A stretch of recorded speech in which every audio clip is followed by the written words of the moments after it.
Good morning. We just celebrated Resurrection Sunday here yesterday, and we've been leading up to this week. We've been talking about the redemptive work of Christ, how He forgave us of all sin, how we were buried with Him and raised again with Him, how He took all the law that was against us and He nailed it to His cross, blotting out the condemnation of that law against us, bringing us into His kingdom.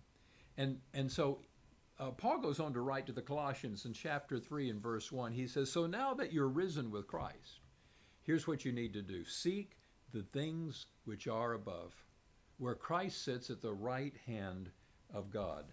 Set your affection, set your desire upon Him, and look what will happen. Uh, Set your desire upon Him, not on the things of the earth." Why? Because you are dead and your life is hidden with Christ in God. You are dead not to the abundant life Jesus promised, because in Him we have life and life more abundantly. We are dead to the things that ruled over us. We are dead. Paul uses an analogy. He said, listen, when you were in a marriage relationship with someone, um, you are covenantly related. But if you die, that person you were married to is free to marry someone else because there is no more legal contract. But you know what? With Christ, it was the same way. We're dead with Him. And yet we've been raised to walk in a newness of life. And so that old contract of the law is dead to us. We actually died to that contract, where the contract no longer has any power or authority over us. We've been risen with Christ. So now we set our desires on things above, where Christ sits at the right hand of God. Why? Because we are dead to the old things, but our life is hidden with Christ in God. When we see Jesus, we're to realize we're members of His body, of His flesh, and of His bones.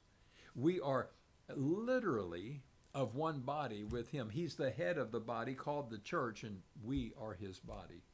We are so intricately connected with Him that Jesus prayed in the garden, or before He got to the garden, actually, He prayed, "Father, may they be one like we are one, me in you and me, and they in us in them, that there is this perfect unity and agreement, that we are not divided or separated, but we are one with God. We are complete in Him.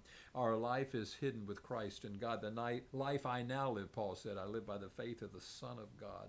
I live in the victory that He's given me." Let me encourage you today. Seek the things that Jesus did for you. Seek the desire to know all the things that you have been given the authority to live in and walk in, and that is life and life more abundantly. Lord, thank You for Your grace and goodness and mercies and kindness that is ours today. Thank You for this great kingdom. You've delivered us out of darkness into Your light.